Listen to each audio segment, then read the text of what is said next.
आमे पूर्व श्रेणी रे पढ़ी मेघ को स्वागत करिसेंति प्राबंधिक एवं पुष्पपुर रे स्वकर्म सारी मेघ उत्कल अभिमुखे यात्रा करू बोली प्राबंधिक कहिसेंति एवं उत्कल को चिन्हाइछंति तत्सहित मेघ जेतेबेले प्रथम उत्कल को छुईब सेतेबेले से वनवासी माननकु देखिबो एवं से माननकु अनुग्रह करिबो बोली प्राबंधिक कहिसेंति। तेबे जलद तू कौन जानू नाहु जे एही वनवासी माने तोर छड़ा आउ काहारी अनुग्रह लोड़ंती नाही किंबा नियंती नाही। प्राबंधिक कहउचंती हे मेघ तू कौन जानूनु एई वनवासी माने केवल तो साहाय्य लोड़ंती आउ कहा साहाय्य से माने लोड़ंतीनी किंबा आउ कहार अनुग्रह से माने चाहंतीनी। स्योदार्जित धनरे उदर पोषण सुंदर स्वास्थ्य और निर्मल मन मानव जीवनर परम काम्य नुहे कि। प्राबंधिक मेघ कहउचंती रे मेघ स्वेदार्जित धनरे उदर पोषण झाड़ बुआ धनरे निज उदर को पोषण करबा निज पेट गंडे दाना देबा एवं निर्मल एवं सुंदर स्वास्थ्य निर्मल मन स्वच्छ मन सुंदर स्वास्थ्य आउ झाड़ बुआ धनर उदर पोषण यह प्रत्येक मानवर काम्य नुहे कि बोली से प्रश्न पचारुचंती मेघ को। जदि जगत रो केबे तस्करता लोप पाए तेबे मानविकता शिखिबा पई सभ्य समाज एमानक पास को दिने आसीबो। जदि एई समाज रे ए कुश्चित एई तस्करता समाज रे जदि केबे तस्कर अर्थात चोरी लोप पाई जाए तेबे मानवता कौन आउ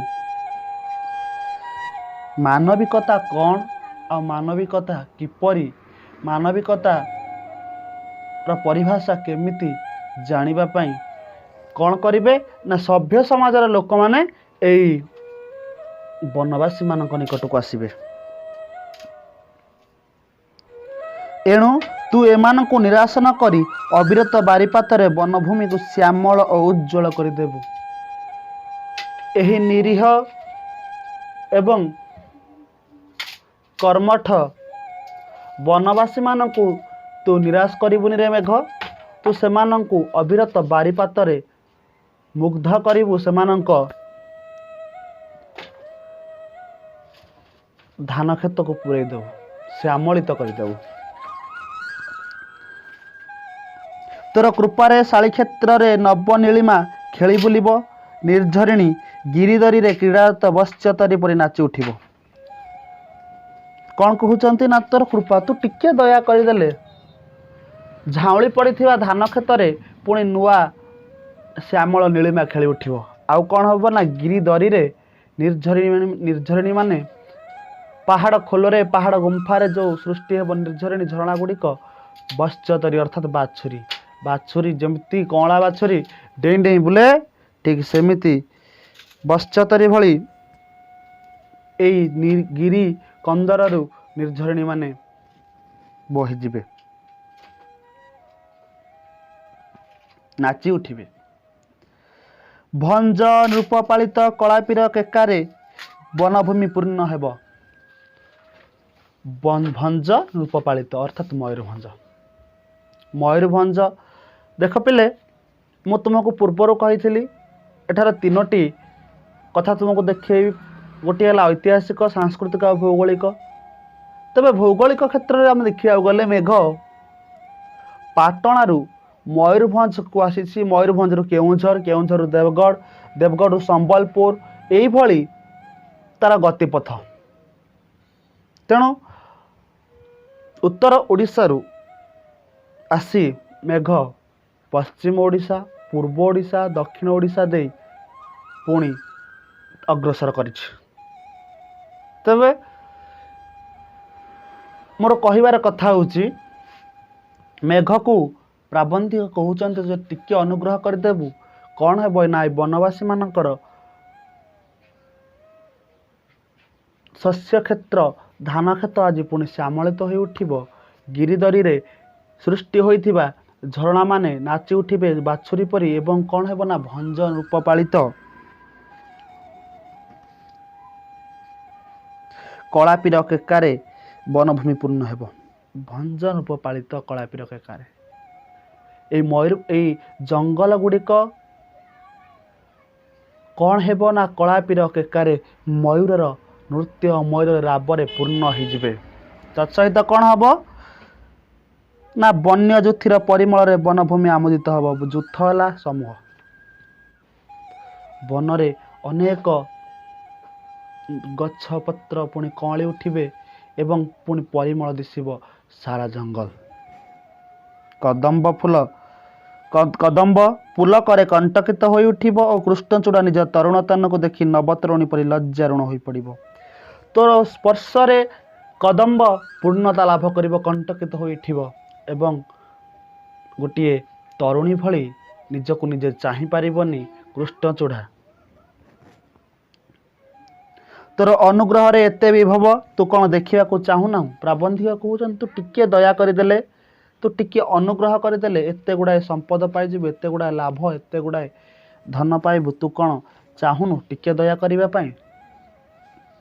ଯଦି ତୋର କ୍ଳାନ୍ତି ଆସେ ତେବେ ତୁ ମେଘାସନ, ଗନ୍ଧମାର୍ଦ୍ଦନ ବା ମାଲ୍ୟଗିରିରେ ଅବସର ନେବୁ। ଏଇ ପାଟଣାରୁ ଓଡ଼ିଶାକୁ ଆସିଲା ମଧ୍ୟରେ ଯଦି ତୁ ଟିକେ ଥକା ହେଇଯାଉ, ଯଦି ତୁ କ୍ଳାନ୍ତି ଅନୁଭବ କରୁ, ତେବେ କ'ଣ କରିବୁ ନା ମେଘାସନ ପର୍ବତ ଆଉ ଗନ୍ଧମାର୍ଦ୍ଦନ ବା ମାଲ୍ୟଗିରିରେ ଟିକେ ଅବସର ନେବୁ, ଟିକେ ଥକା ମାରିବୁ। ତେବେ ମେଘ ଏବେ କ'ଣ କରିଛି? ମୟୂରଭଞ୍ଜରୁ କେଉଁଝର ଆଡ଼େ ଅଗ୍ରସର କରୁଛି। ଗିରିଶଙ୍କୁଳ ଏହି ମହାମାନବର ମହାସଙ୍ଗୀତ ସଭ୍ୟ ଜଗତ ଶୁଣି ନାହିଁ, କିମ୍ବା ଏହାର ଅସରନ୍ତି ରତ୍ନ ଭଣ୍ଡାରକୁ ଅଜାଏ କେହି କଳି ନାହିଁ। ଏହି ଗିରିଶଙ୍କୁଳ ବନଭୂମି ବେଷ୍ଟିତ ମହାମାନବର ମହାସଙ୍ଗୀତକୁ ଆଜି କେହି ଶୁଣିନି ଏବଂ ଏଠି ଯେଉଁ ପ୍ରଚ୍ଛନ୍ନ ଭାବେ ରତ୍ନ ଗୁଡ଼ିକ ଅଛି ତାକୁ ମଧ୍ୟ ଆଜି ସାରି ଏପର୍ଯ୍ୟନ୍ତ କେହି କଳି ନାହାନ୍ତି, କେହି କଳନା କରିନାହାନ୍ତି।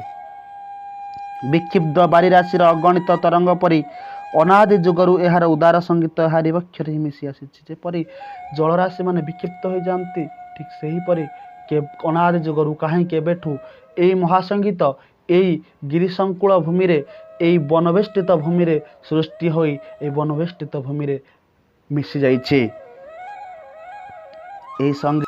ଏହି ସଙ୍ଗୀତ ଶୁଣିଲେ ମନ ଅନାମୟ ଧାମକୁ ଚାଲିଯାଏ ଓ ବିଷାଦ ପଙ୍କରୁ ଉଠି ଜୀବନ କମଳ ବିକଶିତ ହୋଇ ଉଠେ।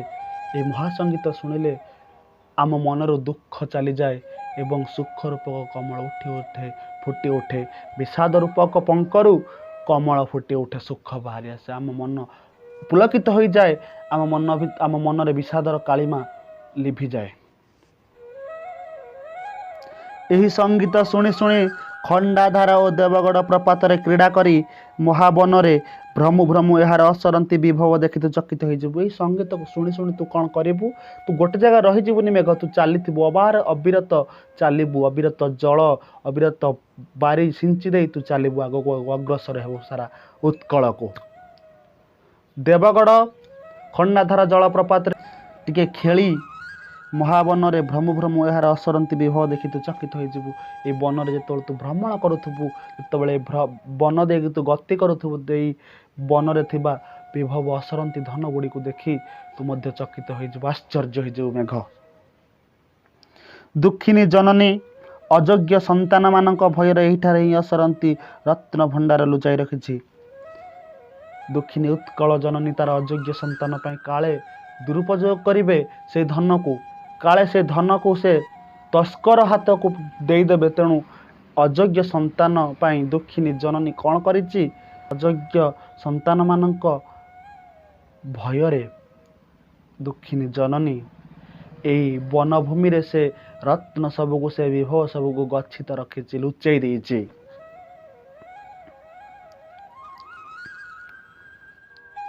ଘନ ତୁ ଦେଖି ସ୍ତମ୍ଭିତ ହେବୁ ଯେ ଉତ୍କଳବାସୀ ଭାଗୀରଥୀ ତୀରରେ ବସି ପିପାସୀ ଓ ରତ୍ନ ସ୍ତୂପରେ ବସି ଉପବାସୀ ହୋଇଛି।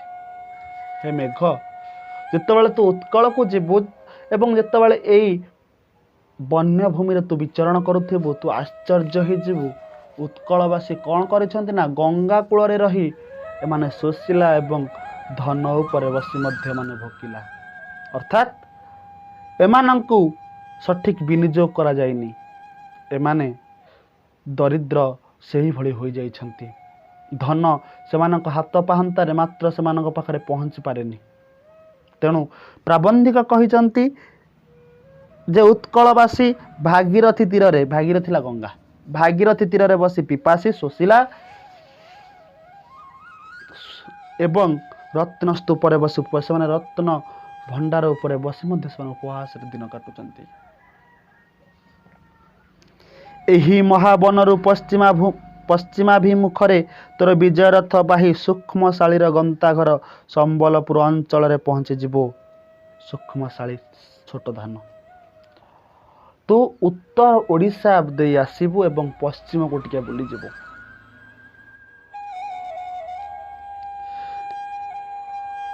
ଯେ ମୟୂରଭଞ୍ଜ, କେଉଁଝର, ଦେବଗଡ଼ ଦେଇ ତୁ ପଶ୍ଚିମ ଟିକେ ବୁଲିଯିବୁ ମେଘ ଏବଂ ଯାଇ ପହଞ୍ଚିବୁ କେଉଁଠି? ସମ୍ବଲପୁରରେ। এই ସମ୍ବଲପୁର କ'ଣ ନା ସୂକ୍ଷ୍ମଶାଳୀର ଗନ୍ତାଘର। ସୂକ୍ଷ୍ମ ହେଲା ସାନ, ଶାଳୀର ଧାନ। ସୂକ୍ଷ୍ମଶାଳୀ ଛୋଟ ଛୋଟ ଧାନ ଅର୍ଥାତ୍ ସରୁ ଧାନ ଏଇଠାରେ ହିଁ ହୁଏ। ଏଇ ହେଉ ତାର ଗନ୍ତାଘର। ତନ୍ମୀ ମହାନଦୀ ଏଠାରେ ଉପଳ ଶଯ୍ୟାରେ ଯାଉଁ ଯାଉଁ ତୀରଦେଶରେ ସ୍ୱର୍ଣ୍ଣ ରେଣୁ ଢାଳି ଦିଏ ଓ ନରନାରୀଙ୍କ ଦେହରେ ନବଲାବଣ୍ୟ ବୋଳି ଦିଏ। ଏଇଠାରେ ମହାନଦୀ ତନ୍ମୀ ମହାନଦୀ ବହି ଯାଇଛି ଏବଂ କ'ଣ ହେଇଛି ନା ଉପଳ ଶଯ୍ୟା, ଶିଳା ଶଯ୍ୟାରେ ବହି ଯାଉ ଯାଉ ଇଏ କ'ଣ କରେ? ସ୍ୱର୍ଣ୍ଣ ରେଣୁ ଢାଳି ଦିଏ ଓ ନରନାରୀଙ୍କ ଦେହରେ ନବଲାବଣ୍ୟ ବୋଳି ଦିଏ। ନୂଆ ଲାବଣ୍ୟ, ନୂଆ କାନ୍ତି ବୋଳି ଦିଏ ଏହାର ତଟଦେଶର ନରନାରୀଙ୍କ ଦେହରେ ଏହି ମହାନଦୀ। ପିଲେ ଏହି ମହାନଦୀ ହେଉଛି ଓଡ଼ିଶାର ଜୀବନଧାରା, ଓଡ଼ିଶାର କୃଷି ସଭ୍ୟତାର ମୂଳ ଉତ୍ସ।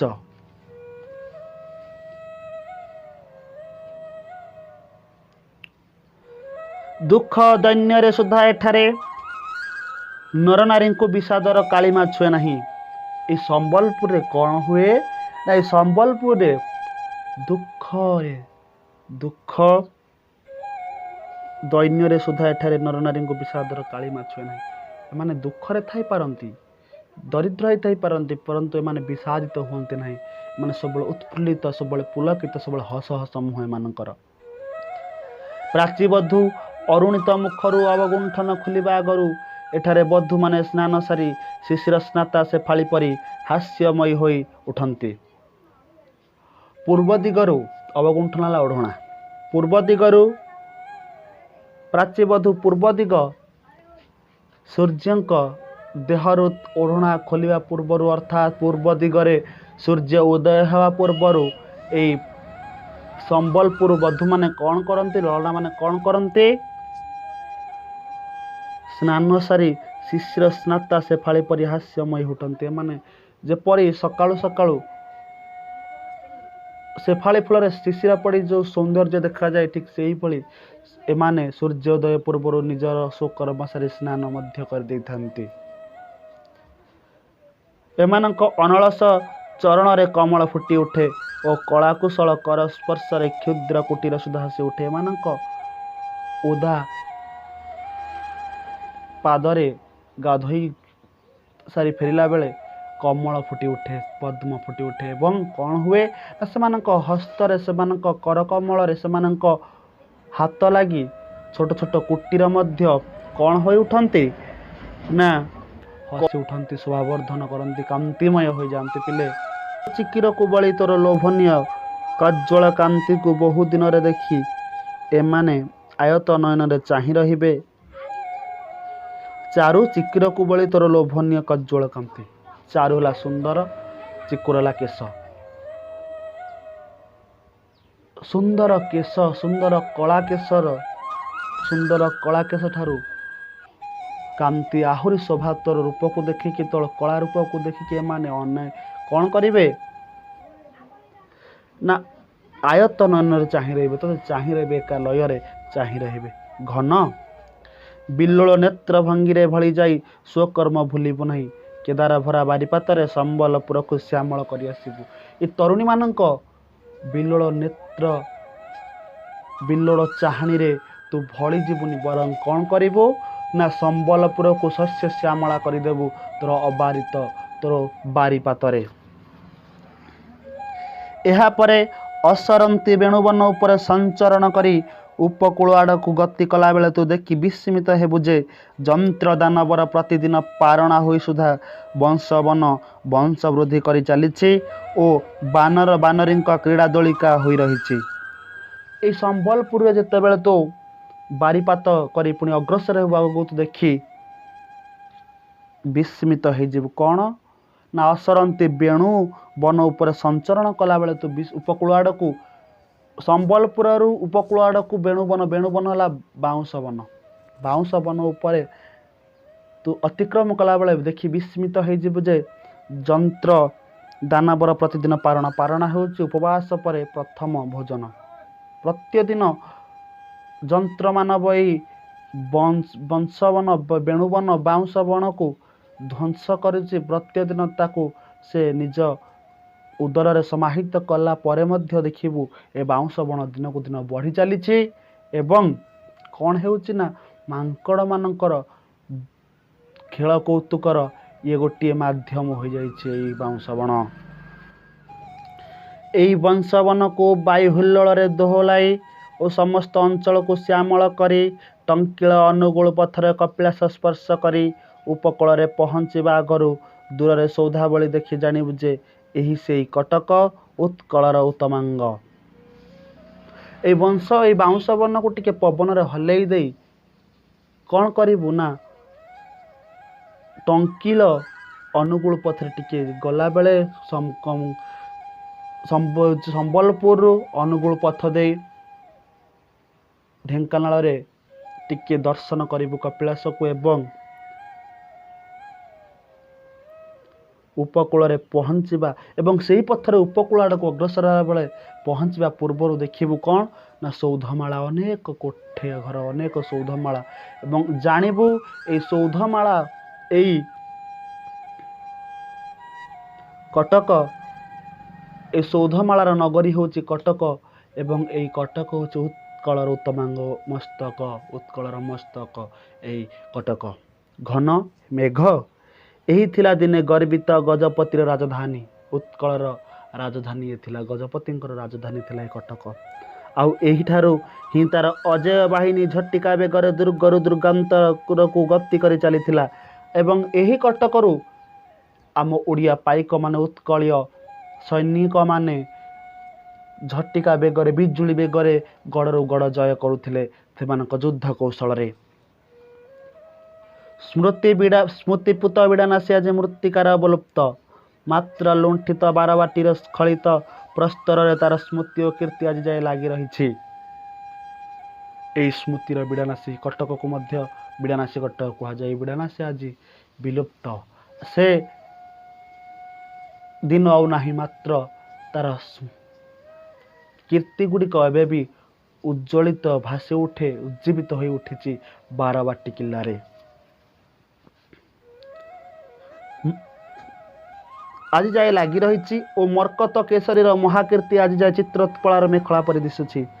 ଏହି ମର୍କତ କେଶରୀଙ୍କର ଏହି କୀର୍ତ୍ତି ଆଜି ବାରବାଟୀ କିଲ୍ଲା ଆଜି କୀର୍ତ୍ତି ଆଜି ମହାନଦୀର ଚିତ୍ରୋତ୍ପଳା ହେଲା ମହାନଦୀ, ଚିତ୍ରୋତ୍ପଳା ବା ମହାନଦୀର ମେଖଳା ପରି ଦେଖାଯାଉଛି, ଅଣ୍ଟାର ଅଳଙ୍କାର ସଦୃଶ ଦେଖାଯାଉଛି।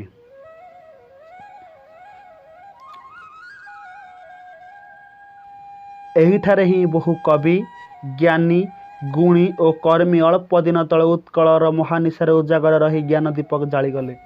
ଏହି କଟକରେ ହିଁ ଅନେକ ଜ୍ଞାନୀ, କବି, ମନୀଷୀଗଣ ଉତ୍କଳର ମହାନିଶାରେ ଉଜାଗର ରହି ଜ୍ଞାନ ଦୀପ ଜାଳିଗଲେ, ଅର୍ଥାତ୍ ଅନ୍ଧକାରକୁ, ଅଜ୍ଞାନ ରୂପକ ଅନ୍ଧକାରକୁ ଦୂରେଇବା ପାଇଁ ଏହିଠାରେ ହିଁ ଅନେକ ମନୀଷୀ, କବି, ବିଦ୍ୱାନଗଣ ଜ୍ଞାନର ଆଲୋକ ଜାଳି ଉଠିଥିଲେ ଅଳ୍ପ ଦିନ ତଳେ।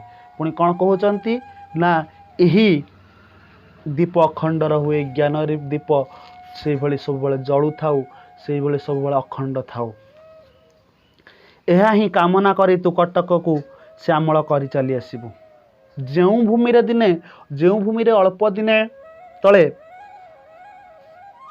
ଅନେକ କବି ମନୀଷୀ ପଣ୍ଡିତ ବିଦ୍ୱାନଗଣ ଜ୍ଞାନଦୀପ ଜଳେଇଥିଲେ ସେହି ଦୀପ ଅଖଣ୍ଡ ରହୁ ଏହା କାମନା କରି ତୁ କଟକକୁ ଶ୍ୟାମଳିତ କରି ବାହୁଡ଼ି ଆସିବୁ। କୁଆଡ଼େ ଆସିବୁ? କଟକରୁ ଦକ୍ଷିଣାଭିମୁଖରେ ଯାଇ ଥରେ କୋଣାର୍କର ଚାରୁଚୂଡ଼ା ଚୁମ୍ବନ ନ କଲେ ତୋର ଉତ୍କଳ ଭ୍ରମଣ ସାର୍ଥକ ହେବ ନାହିଁ। ତୁ କଟକରୁ ଦକ୍ଷିଣ ଆଡ଼କୁ ଯାଇ ଥରେ ଯଦି କୋଣାର୍କକୁ ଦର୍ଶନ ନ କଲୁ, ତାର ଚାରୁଚୂଡ଼ାକୁ ତାର ଅଗ୍ରଭାଗକୁ ଯଦି ଚୁମ୍ବନ ନ ଦେଲୁ, ତାର ତୋର ଉତ୍କଳ ଭ୍ରମଣର ସାର୍ଥକତା ହେବ ନାହିଁ। ତେଣୁ ତୁ କୋଣାର୍କ ଯିବୁ। ଆଉ କ'ଣ ନା, କୋଣାର୍କ ପଥରେ ଯାଉଁ ଯାଉଁ ପଥ ମଧ୍ୟରେ ଅଗଣିତ କୀର୍ତ୍ତି ଦେଖି ତୁ ଚକିତ ହୋଇଯିବୁ। କଟକରୁ କୋଣାର୍କ ଯାଉ ଯାଉ ମଧ୍ୟ ପଥରେ ସେଇ ମଝିରେ ଅନେକ କୀର୍ତ୍ତି ଦେଖିବୁ ଏବଂ ସେ କୀର୍ତ୍ତି ଦେଖି ତୁ ଆଶ୍ଚର୍ଯ୍ୟ ହୋଇଯିବୁ। ଏକଥା ମେଘକୁ ପ୍ରାବନ୍ଧିକ କହୁଛନ୍ତି। ଦେଖ ପିଲେ, ମେଘ ପ୍ରଥମେ ନିଜର ଯାତ୍ରା ଆରମ୍ଭ କରିଥିଲା ମୟୂରଭଞ୍ଜରୁ। ତାପରେ ମୟୂରଭଞ୍ଜରୁ କେଉଁଝର ଦେବଗଡ଼ ଦେଇ ସମ୍ବଲପୁର ଗଲା। ସମ୍ବଲପୁର ସିଧା ଅନୁଗୁଳରୁ ଯାଇଛି ଏବେ କଟକ। କଟକରୁ ଯିବ ପୁରୀ ଏବଂ ମଝିରେ ସେ ଦର୍ଶନ କରିବ ଭୁବନେଶ୍ୱରକୁ।